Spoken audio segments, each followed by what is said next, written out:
make us ready for what you have planned to impart to all of us today. We give the speaker, Dr. Jamila Koshy, into your hand, Lord. And whatever that you have impressed on her heart, which you are now bringing to your students, Lord, we commit this into your hands and we say that we are expectant and we want to really leave from here richly blessed today. Bless each one of us, uh, for all those who have been able to make it to this meeting and all those who are yet to join, Lord.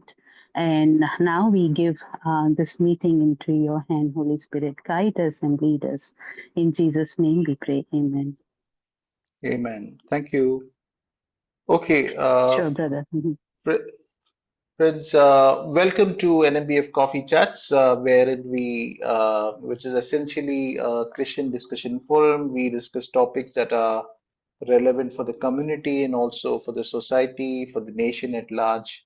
But today is one such topic that's so interesting and close to our hearts, the Chronicles of Narnia. I'm sure all of you have seen it, and or some of us have read the book, and it really is a beautiful series that is written by C.S. Lewis, and it transcends any kind of religious barrier, and it has even moved hearts of so many friends of other faiths. So we have opened this invitation to everyone to join, and so we want to once again revisit this Narnia series as Dr. Jamila Koshy leads us into giving us her reflection on that. Yeah, so over to Dr. Jamila. Dr. Jamila, for those of us who are new, is a psychiatrist by practice, and she has contributed many books and journals. Her books include Side by Side, Talking Families, Should I Care? And she's also a board member of Tracy. Yeah, so over to Dr. Jamila. Yes, thank you so much, Abhijit. So, Abhijit said that this was a book discussion, so I wasn't sure Yeah. how you all do it. So, I try to keep it as discussion oriented as possible. In the interest of which, I will first ask how many of you have read these books, and can we have a show of hands? Uh, Okay, so Not the book, Dead but we've ends. seen Seen the seen the movie. movie. All right. series. So Yeah, I'm yeah, getting yeah, Yes. yeah, a correct. whole lot of, I think most of us have Okay. read the books. Okay, let me ask it the other way. Is there anyone who's not read the books? Anybody who hasn't read the book so that I have to, okay, I think everybody's read the book. So I'm preaching to the converted really, okay? So I was hoping that we would be, the idea was to encourage parents to read these books to their children and to encourage children to read the books on their own. And in that sense, that was what I was hoping to do. But if everyone's read it, then we will just have a discussion on it. So that part is not required.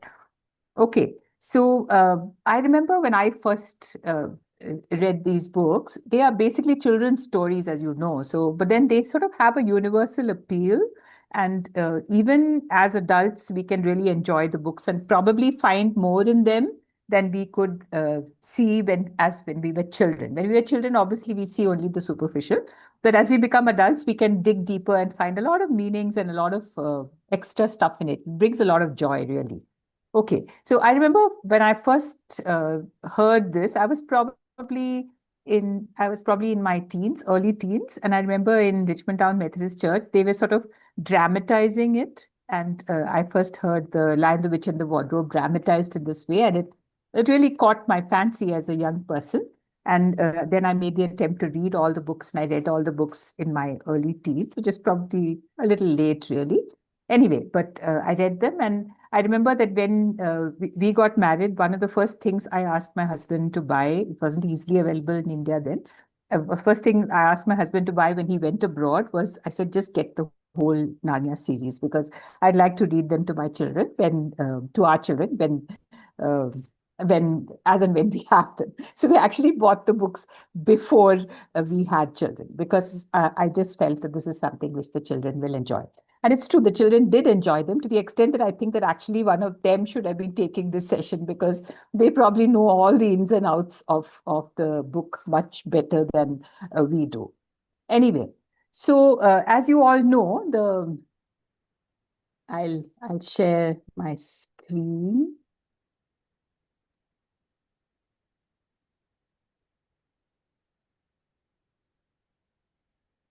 Okay. So I put up some pictures so that we have a visual, but though the books have been filmed, not all of them, I think maybe 3 or 4 have been filmed. I haven't seen all of them, but I think we all have pictures in our mind of how we imagine that it would be like, right? And this, of course, is the first scene in the, in the entrance to Narnia, as Lucy enters through the wardrobe and she reaches the lantern, the lamp, which is always on. Sees the land of Narnia like this. This is the first entrance that she has into the magical world of Narnia. And as we know, she enters through the wardrobe, right? the the door of the wardrobe. She opens the door, she gets inside, and as she sees different fur coats, she just moves further inside, and suddenly the wardrobe opens out into this wonderful land, right? And of course, as we know, there are lots of spiritual allegories which come out in and through the books, and this is the first one. So okay, so there are all this action is going on, right? All these various things. So why don't you all put into the chat what these various creatures are? What's this? Keep putting in the chat, or if you want to raise your hand and talk, you can. We're a small group, so you can do that. You remember this person? Okay, I better keep So the what is chat the open. answer? Pegasus. Pegasus. Yeah, well, sort of like Pegasus, a flying horse. His name was Fledge, and he was the cab driver's horse in the Magician's Nephew, and he sort of takes Diggory and Polly on a long ride to Aslan's garden. Okay, this one, the second picture here, as you can see, it is a horse talking to the boy, right? This is from a horse and his boy, and it's showing how really the horse is almost as it's talking to the boy like an equal, right? And that's the whole beauty of the Narnia series, isn't it? The whole idea that the animals, yes, that is Bree. So Bree talking to Sashta.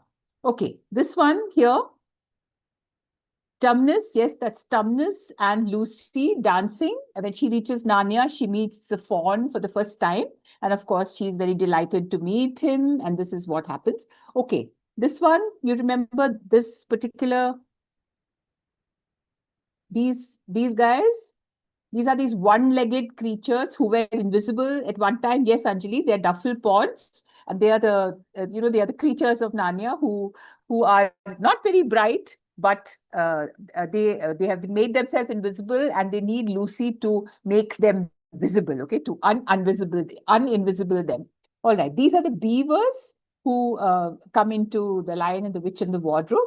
All right, this guy, he's a centaur. You remember his name? I don't think I do. I'm not sure which one this is. Maybe it's from Lion and the Witch and the Wardrobe. So one of the centaurs. Okay, this one. This, sorry, I keep doing that.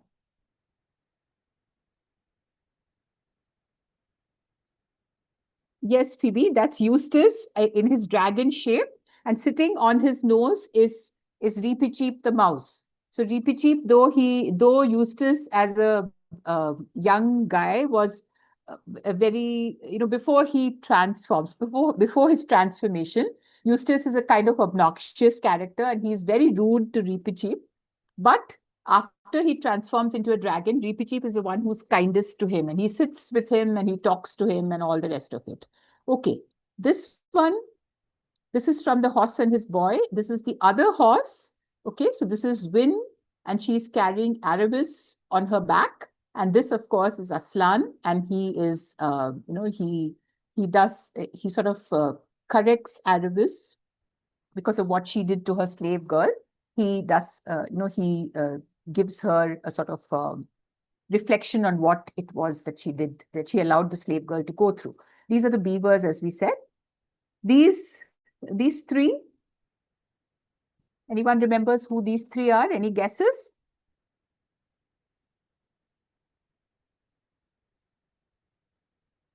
These three here.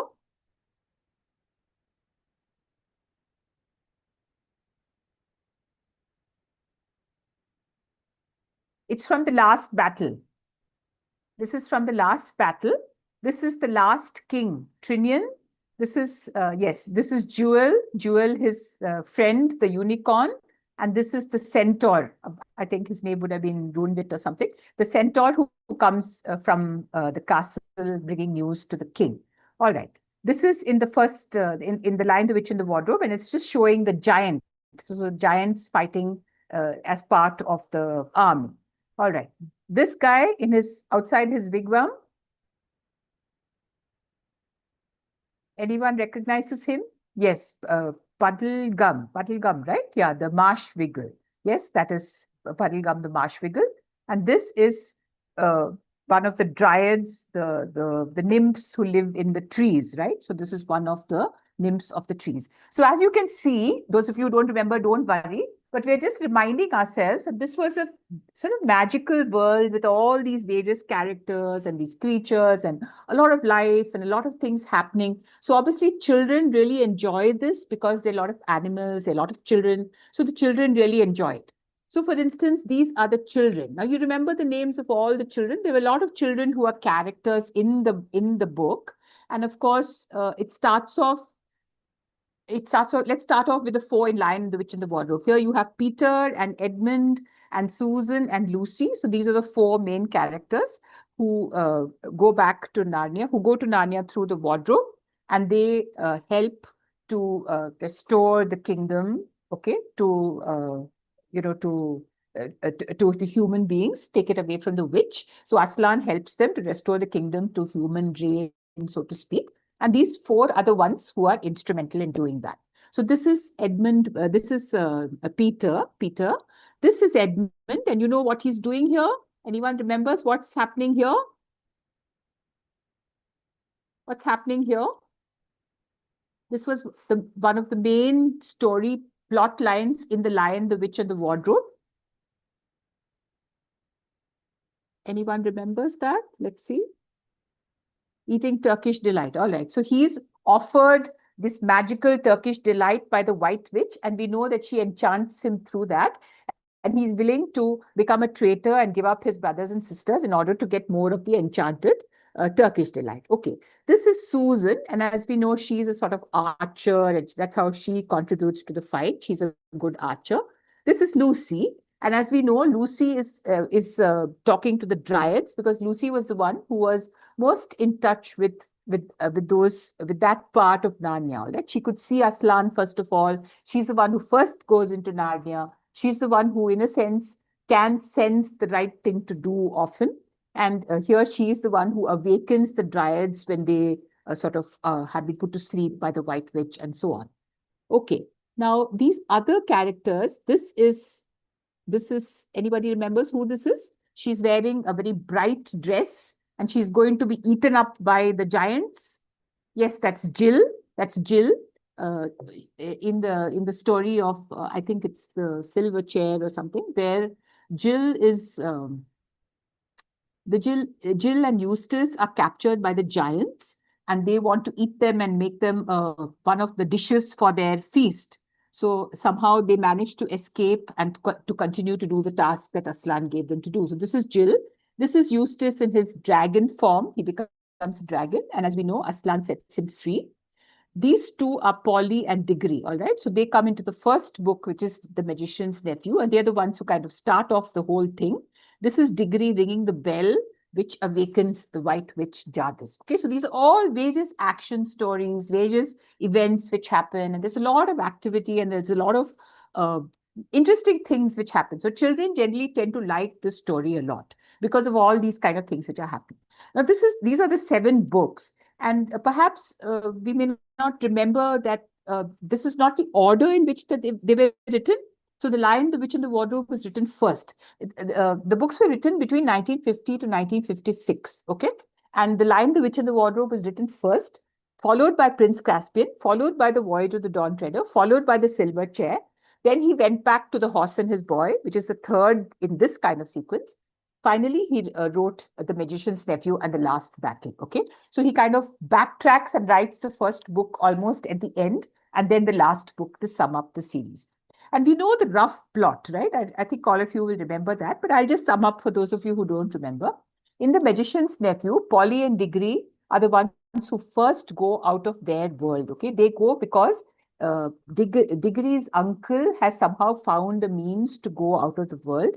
And when they go out of the world, they first go to another country, not Narnia, where by mistake Diggory awakens the witch, okay, the White Witch.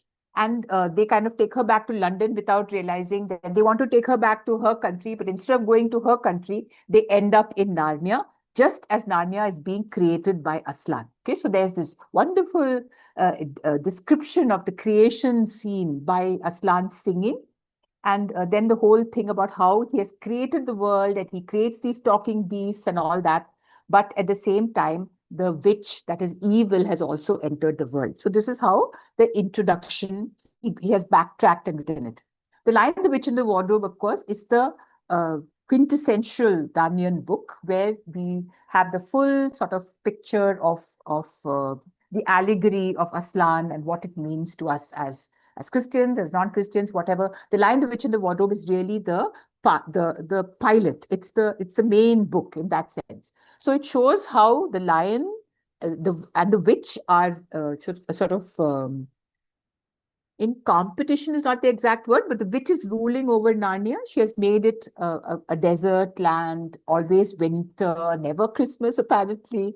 Okay. And then how Aslan comes back to Narnia and sort of redeems it. And in the process of redeeming Narnia, he also has to redeem the one person who has become a traitor. We know it's Edmund, right? And how he redeems the Narnia and how he redeems Edmund. And that is the story. The Lion, the Witch, and the Wardrobe is the story of how that is done. The Horse and His Boy. So after he redeems the country and the White Witch is destroyed, the four children become the kings and queens of the country, and they stay on. Children like reading the story. They reign for many, many years before they return to their world.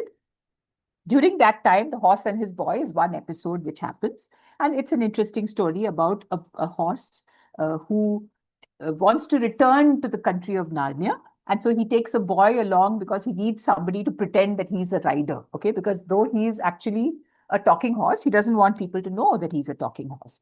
So Shasta, who happens to be a prince, a lost prince, goes back with Bree, and this is the story of how that happens. Prince Caspian is the story of how, you know, the country of Narnia has again fallen into foreign hands. Prince Caspian himself is one of the sons of the foreigners, okay, the teller means, and how, but Prince Caspian loves Aslan and he loves the Narnian ways, and how he returns, and how he is returned by Peter, Edmund, Susan, and Lucy to the throne. And of course, Aslan is helping to do that. And then the Voyage of the Dawn Treader is the journey of Caspian to the far reaches of the of the kingdom of Narnia, past all the islands and past the sea. He's going towards Aslan's country, towards the east. And of course, we know the story of how Leapy Cheep the mouse continues on to Aslan's country from there. Okay, and this is full of lots of very magical tales, and it's an interesting story of how this happens. Caspian and Edmund and Lucy, and this is where Eustace is introduced. The Silver Chair has Eustace and Jill, and they are going to bring back Caspian's son, Brilliant, back from his enchantment by another evil witch, and he is brought back to rule, and that's the story of the Silver Chair. And finally, the last battle is when this is all sort of summed up and closed, and Narnia itself is sort of ended as a country, but it's sort of taken into Aslan's country, and there is a new beginning, a new heavens and a new earth. So this is the story roughly. This is the series. Okay, so let's look at the various characters who come into the story.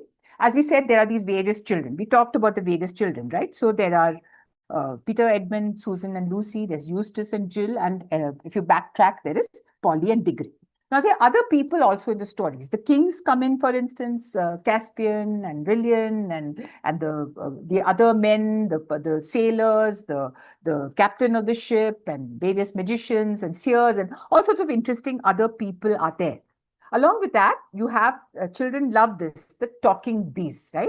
So we have the mice who talk, particularly Reepicheep, who is a very honorable and a very valiant kind of mouse. Okay, so he's always wanting to fight battles and do the right thing.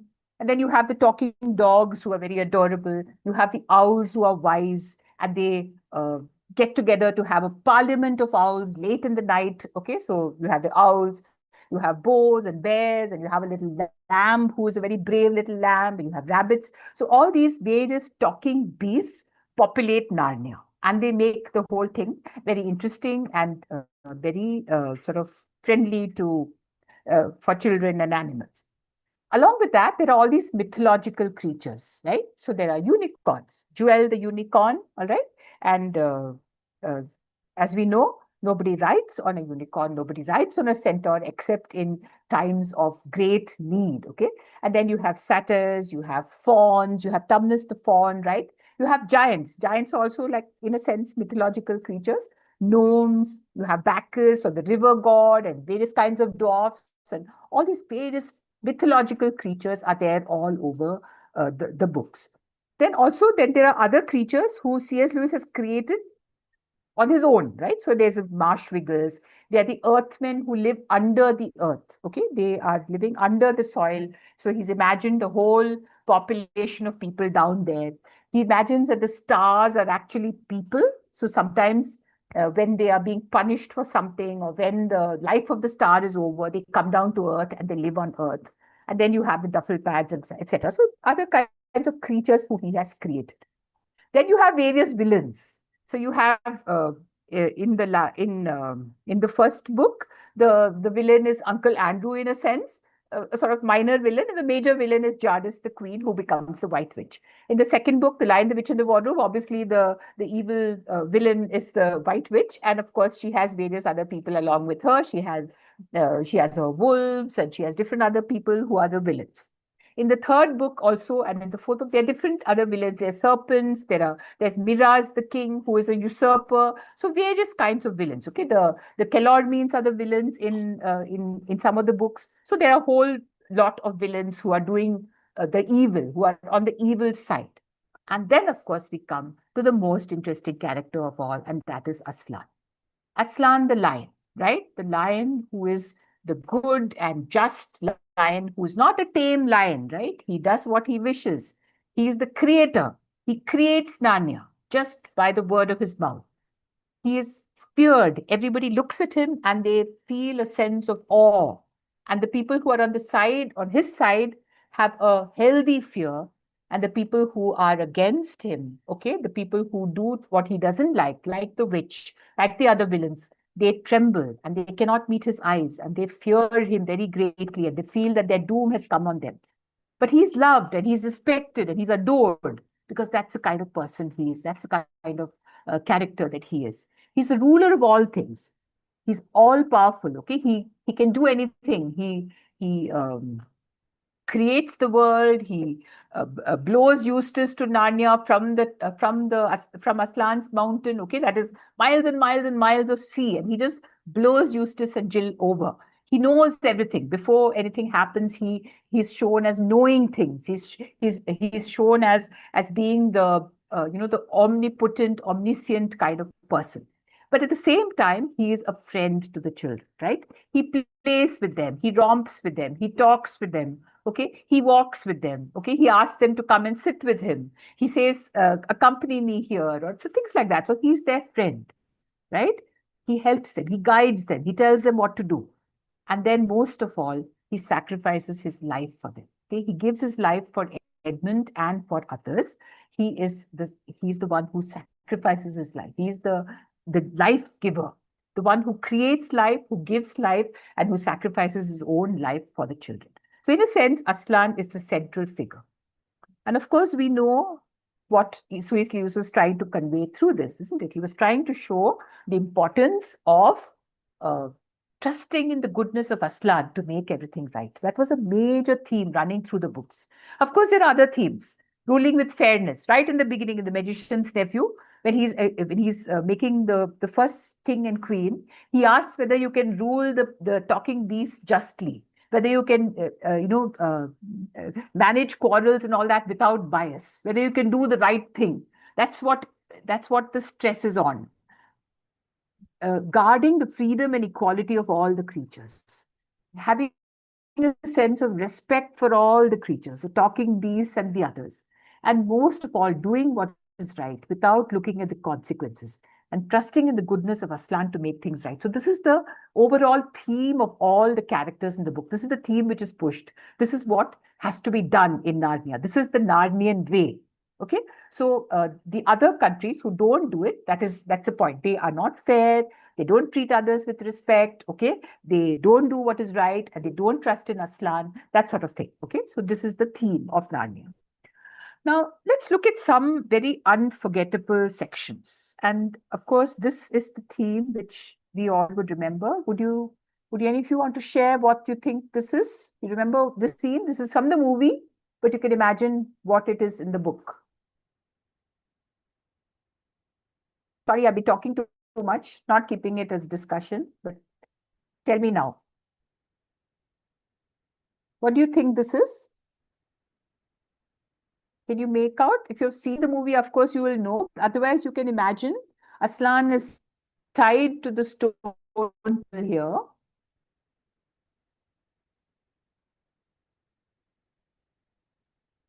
The witch is standing here.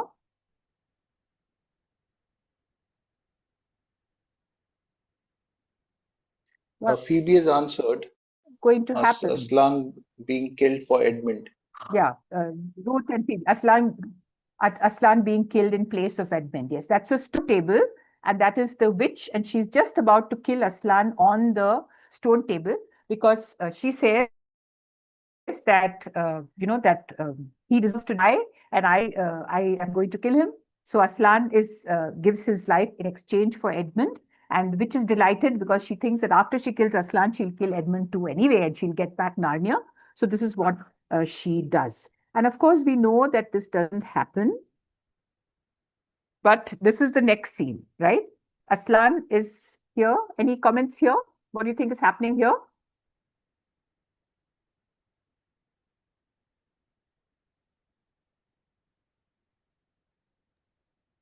I think the stone breaks and Aslam, comes back to life.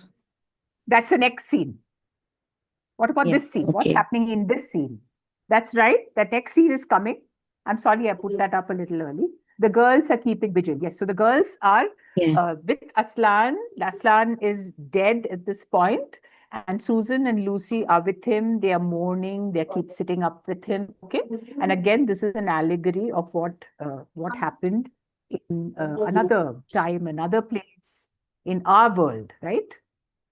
And then, of course, we see this scene, as you said, the stone table breaks because when an innocent victim was sacrificed in Narnia, then death worked backwards. That was the ancient magic of the emperor beyond the sea, right? So then Aslan comes back to life, and here you can see Susan and Lucy running to meet him. Okay, and this, of course, is the central theme, really, of The Lion, the Witch, and the Wardrobe, where Aslan gives his life for Edmund, the queen puts him to death, the girls are sitting with him at night, and then in the morning he comes back to life. Okay, right. So, what do you all think about this book? Let's have comments from you all now. What is the most remarkable thing about this book series?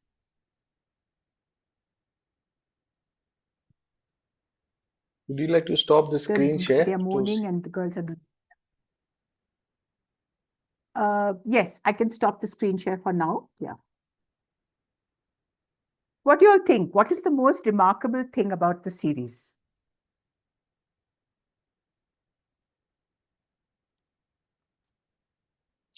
yeah, anyone? Somebody had just started speaking as well. Go on. Kanchan, was that you or someone else? The mature themes carefully placed within the story. Okay, all that's what you find interesting. Yeah, The sacrifice of Aslan. the sacrifice of Aslan. Okay, who was that? Yeah, sorry, I didn't get that. Yeah, okay. Maybe the line drawn between all the stories, the connection, love and justice. Karthik says. Okay.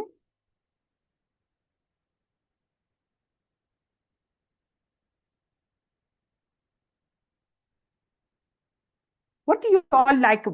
Did you all like the story when you all read it? Did you all like it? What did you like it? Okay, Ruth says that Lewis writes an allegory without being preachy that children can understand. Amy likes the allegories. Okay, right? Yeah, I think all of us respond to the allegories. What do you think the children would have responded to as children when they read it? Do the children always get the allegories completely? Very imaginative, okay? The adventure, yes, the adventure itself is fun, isn't it? The fantasy, just going to another country and animals and sailing and the battles and all that. Okay?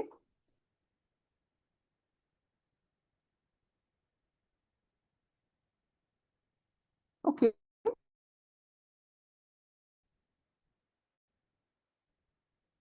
Let me share my screen again. This is what I've put down, okay?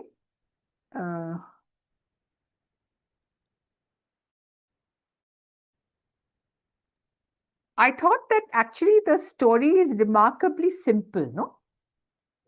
Very simple English. It's not very complicated. So anybody can read it. Even children who don't, who are not very great readers can read this book. And I think that is a good point. So even if your children or your friends' children are not great readers, they can still read these books because they are very light. They are not very complicated. They don't have very big words.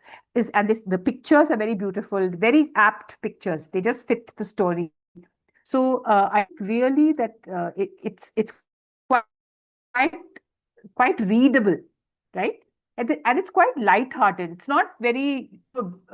Sometimes books can be very heavy, whereas these are very light-hearted books. So they're good for children. At the same time, they have quite profound fantasy and imagination, like you all said. And I think the whole possibility of having worlds beyond our own, no, that itself is a good thing for children to think of. I think you feel more bound to the earth if you know that there is the possibility of life beyond the earth. So you see yourself as an earthling. It removes divisions from children's minds. You see yourself as differently when you examine the possibility of worlds beyond our own. The struggle between good and evil centered on the person of Aslan. That is a remarkable thing about the series. And also, I think throughout the series, there is this encouragement to nobility in thought and deed. Okay, so you're called to do the right and the noble thing without any sense of shame. It calls on that. It's sort of glorified, doing the good thing, being kind, being courteous, sacrificing, forgiving. So even, for instance, when Edmund is a traitor, no, Aslan comes back and tells the others that there's no need to tell him anything. You don't need to talk about what he did or anything. You don't have to say anything. So they just shake hands and they kind of that he says, I'm sorry, and they say it's fine, and they just uh, forgive him just like that. Okay. So there is this forgiveness and respect for others and friendship. All these themes are running through the books, and I think that's pretty remarkable. It's a very good thing for children to see this sort of thing. And then, of course, we come to the allegories. So I'm going to spend a little time on the allegories. Can you think of some of the let's get into a discussion mode here again. What do you think of some of the various allegories which are there in the series? If you've read the stories earlier, you would be able to tell me. Did I?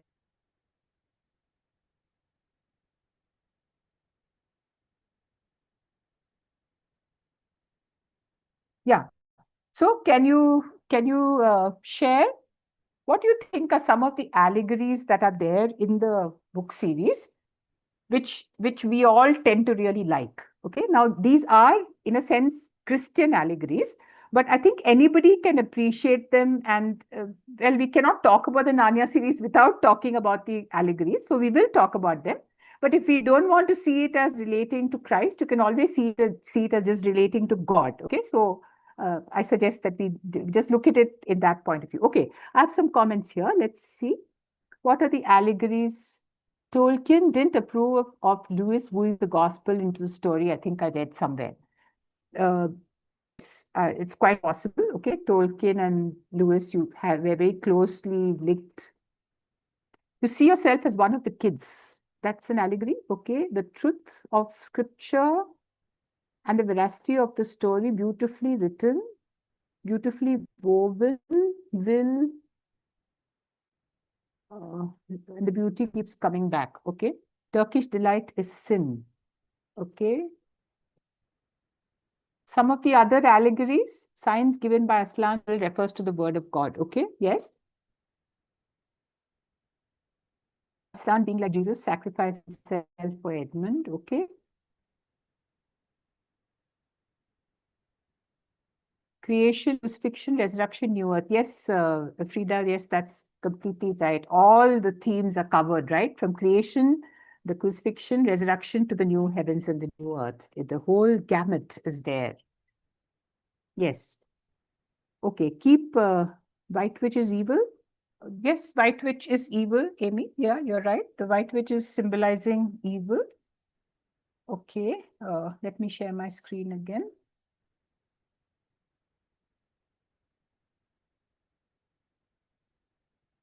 Okay, so this is what I've written. See, the allegory starts with the whole idea that you can walk through a wardrobe into Narnia. That itself is an allegory, no? It's an allegory of the reality of the spiritual world. That the spiritual world is just around the corner. It's just here. The unseen spiritual world, the existence of God, the existence of non-material things, concepts. This is just there. It's all around us. We can enter it just through a wardrobe. So that itself is a starting point of the allegory. Then after that, the whole of creation. No, Aslan is creating Narnia by singing, by his word, and we know how. This is exactly how we are told the world came into being, right? Now, giving responsibility to rule in his stead to humans. Hello? Yes? Can we have the full screen for the slide that you are? All right, all right. Yes, I'll do that. So I was saying that, see, giving responsibility to rule in his stead to humans, that also is a direct, allegory of what we are told happened, right, in creation. The entrance of sin into the world through the witch eating forbidden fruit from Aslan's garden without permission. That's how the White Witch actually,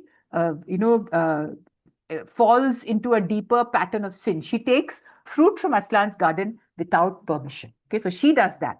Then the effects of sin. The effects of sin on Narnia, the effect of the control of the White Witch over Narnia was that it was always winter and never Christmas. That's how it is described, by the creatures of Narnia. And there's fear and there's violence and they are slaves to the witch. So slavery to that evil, that is the fearful, scared, restricted world that they are forced to live in. Okay, that is the reality and effect of sin. Then when Aslan comes into Narnia, there is this whole salvation theme, the salvation allegory, right? So he comes in, and when he comes in, they show the ice melting. So the ice melts and there is a thaw, and it's spring, and then flowers are blooming. So there is a redemption of the whole country, and this is what we can expect, right? That the world is going to be redeemed. And then there is the personal redemption for Edmund, right? When Edmund does something which is wrong, he betrays them, he's a traitor, he has to die. In his place, Aslan dies, and this is the salvation allegory. And then, of course, there's the resurrection allegory of Aslan coming back to life through the ancient magic, which the witch did not know. Then there are more, even further past that, the constant care and presence for his people. See, whenever the children call, Aslan is there. When Eustace falls off the mountaintop in Aslan's country, Aslan rushes to the cliff and saves him, right? And at the same time, he does this again and again and again, no? He saves people. When I think, I don't know in which, I don't remember in which book it is, where they are lost somewhere, no? They are wandering in the wilderness, they are lost. He comes on the other side of the gorge and he signals to Lucy that they should follow him. So he's constantly caring, he's present, he knows their problems and he tries to help them, right? So this caring presence of Aslan is something which we see as an allegory for what happens in our life. What about the transformation of those who follow him? Look at the transformation in Edmund, right? Edmund is the traitor. Edmund is seen as selfish. Edmund is seen as little jealous of Peter and little, resentful of the control that Peter has. But as the series proceeds, we see that Edmund transforms into a wonderful young man who is completely confident in Aslan and in himself, and who is not jealous of Peter, who's happy to be second under Peter. He's quite happy with his position. So this transformation of Edmund is something which is an allegory of what we expect is a transformation that will happen to all of us when we follow God. The transformation of Eustace, that is a very remarkable transformation, no? Eustace was seen as a very obnoxious boy who always just sort of bullied people or tried to put others down and things like that, and who was always complaining and whining and a very unhappy boy, right? And then after he meets Aslan and he's transformed, he becomes a much kinder, much more loving person, a person who mixes with the others, who joins the others, who's not resentful, who's happy, so this kind of transformation of Eustace happens.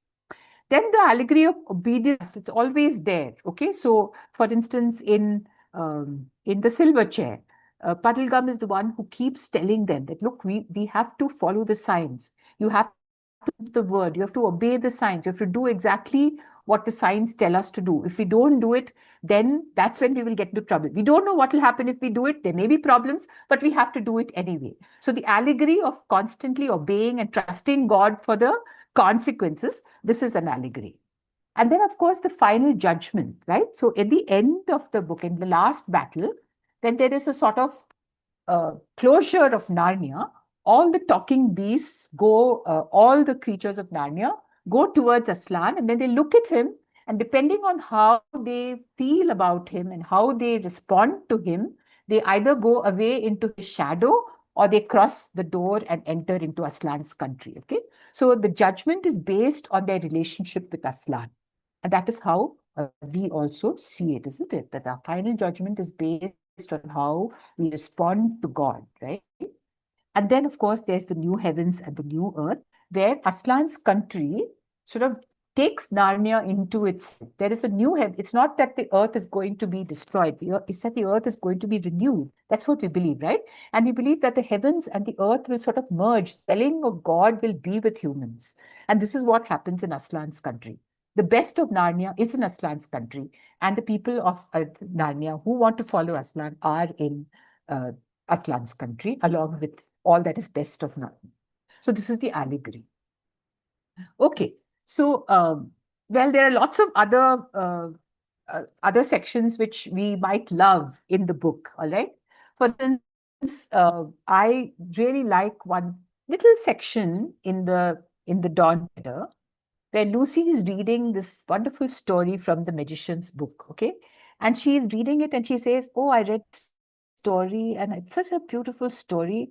It's about a cup and a sword and a tree and a green hill. And she says, Aslan, will you keep telling that story to me? And he says, yes, I will, okay? It's such a little section, but it opens up the possibility of lots more allegory there, right? And we read it with delight because we know that that allegory has come true in our own lives. What about the table of Aslan, which is free for all who come there, and it's renewed every day? Okay, this is I think in the Voyage of the Dawn Treader again. Okay, at the end of the world, there is a table, which is called Aslan's table, food for anybody who comes there. It's come and eat as much as they want, and it's delicious food. And the table of Aslan is free for everybody who comes, and is renewed every day. And then, as someone said, the 4 signs, remembering them, sticking them, rereading them, obeying them, come what may, is an allegory, of course. I also love the transformations, as I said, of Edmund and Eustace. And also the one sad thing, of course, is the the one who turns away. No, it also we're talking about the possibility of free will, because we know that one of the characters, that is Susan, is supposed to turn away from Narnia and to feel that, oh, this is what we did when we were children. It's not true. Well, are you still playing those childish games? Okay, and she sort of turns her back on all that is Narnia. So this is something which people keep debating, of course. Then the whole idea of help comes asked for. So there are lots of other things. This is just a brief glance at some of the lovely things which we can get from this book. Okay, now I'm going to just put some problems, and you all can share also if you think. I think this is a book which is from 70 years ago, and C.S. Lewis was a man of his time, so we can blame him, okay, and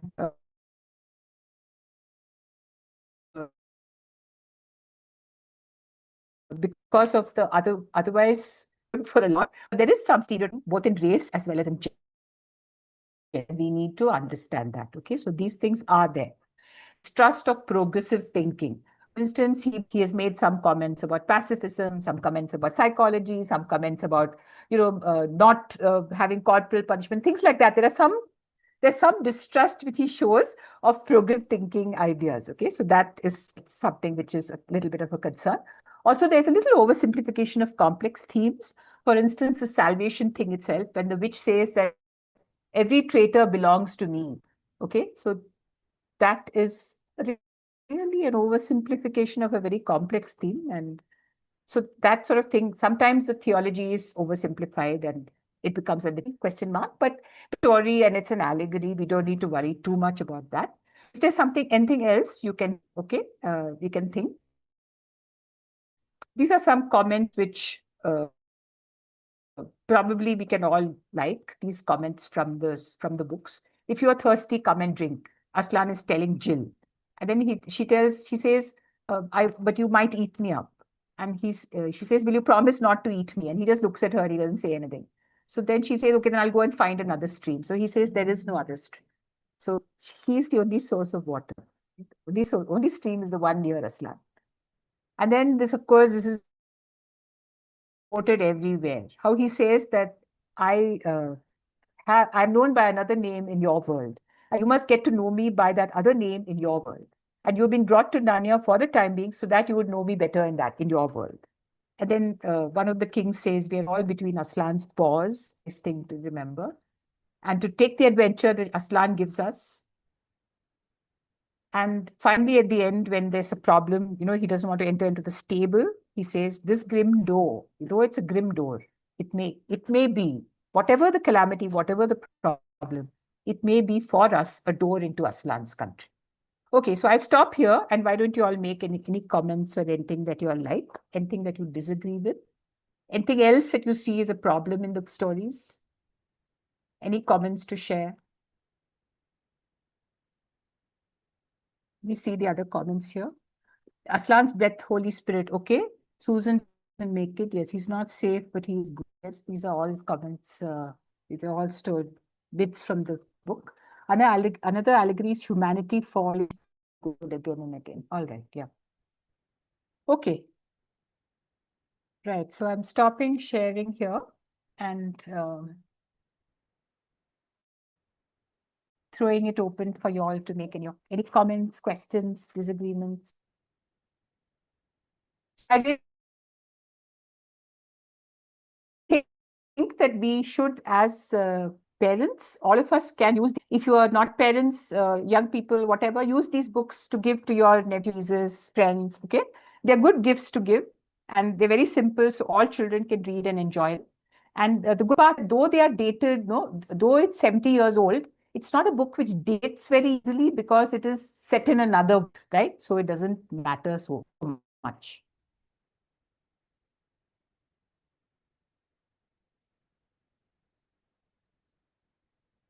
Yeah.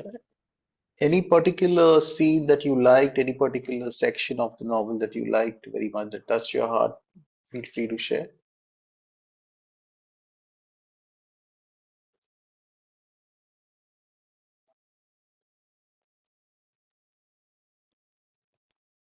This is something in the comment. Eustace. doesn't Yes, change at Sanjali, that's once. quite right. Useless doesn't change at once, but gradually signifying sanctification. Yes, I quite agree. It's a gradual process of transformation. Yes. Right.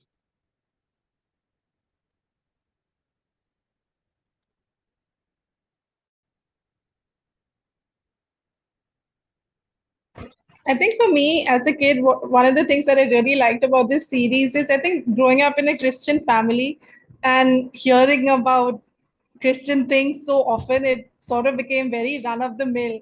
But then reading about Narnia and then seeing the parallel with the Christian life just made it seem all the more thrilling and all the adventure that's a part of the Christian life. I think that's something I really enjoyed as a kid and that I still enjoy as a grown up too.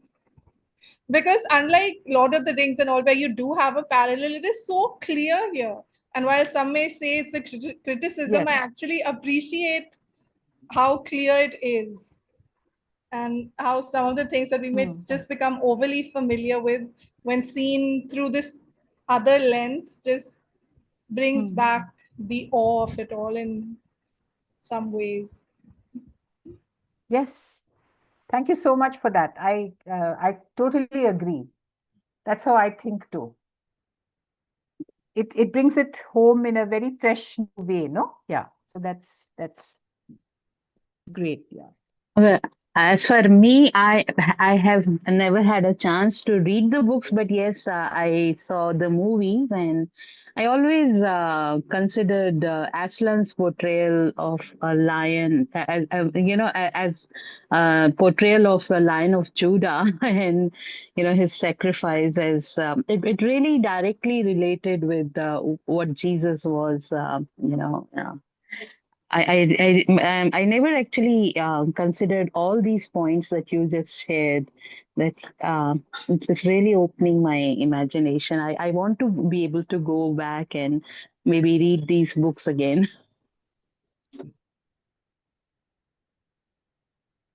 Yes, I think you should read them because though they don't get the whole essence of the books. So you must read the Right, book. right, Books are right. yeah, okay. Yeah. So that's It's a good idea. Yes, it's good to keep. Yes, I will definitely yeah. buy them now.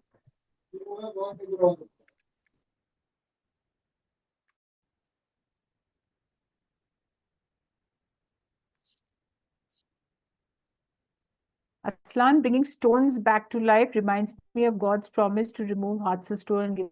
Where did he bring stones back to life? Remember that bit. It is there in the Lion, the Witch, and the Wardrobe. In which book is The that, White Ruth? Witch is the first one, He brought and oh the stone. Oh yeah, the statues. Yeah, yeah, yeah, yeah, yeah, yeah, yeah. yeah. The statues. Yeah, yeah, yeah. The stone statues. Yes, yes, of course. He brings the stones back to life. Yes, yes, yeah. That's true.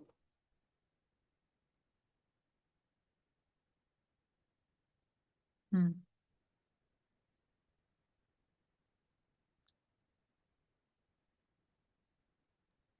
And as a literature scholar, Lewis also points us to show that all the myths point to Christ. Like recently, my children Mhm. were saying that the White Witch, when she turns people to stone, reminds them of Hmm. Medusa stare, whose Okay, Medusa stare okay. turns people to stone. So there was other mythology He that they could turned into relate. stone. Hmm. Right. And so, and Lewis was very much a scholar, so he knew all those ancient stories also, probably. Yeah. Hmm.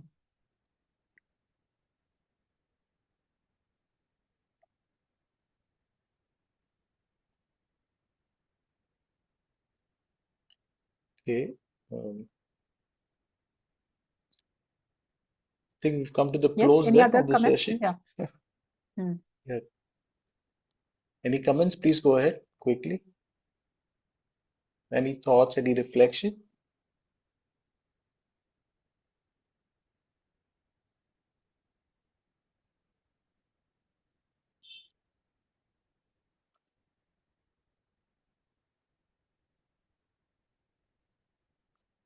Why was Father Christmas there? Can't remember. because I think he was just trying to point out that the whole way they described it was that it's always winter but never Christmas. Okay, so of course, many people have asked why should Father Christmas be there when Christ, I mean, it's a different world, there's no Christ concept there. So, yeah, that's technically it's probably a flaw. Okay, so it's erroneous, but yeah, he just included it. He also included Bacchus and Dionysus and the river god and stuff like that. So he brought a lot of things in. Has Lewis ever said which of his characters he saw himself in? I am not aware. I'm not aware if he said anything like that. I do know that he wrote the books for his goddaughter, Lucy. That's why he made Lucy, one of the main characters. But I don't know whether he saw himself in. No idea. If anyone knows, you can tell us. Yes, but then I'm not sure they're rebooting the series, but I'm not sure what they will do because the TV series and the film series are uh, they rarely capture the whole essence of it. Yeah, they rarely capture the whole essence of it. They're quite likely to hack it up a little bit, and sort of they will sort of bring down the allegory part because that's not what they are really interested in. No?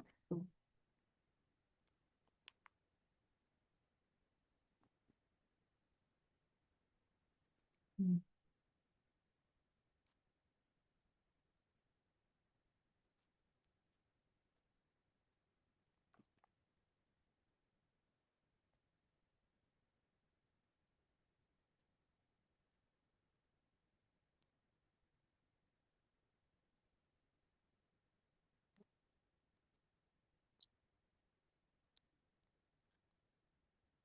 Okay, shall we close, Dr. Jamila?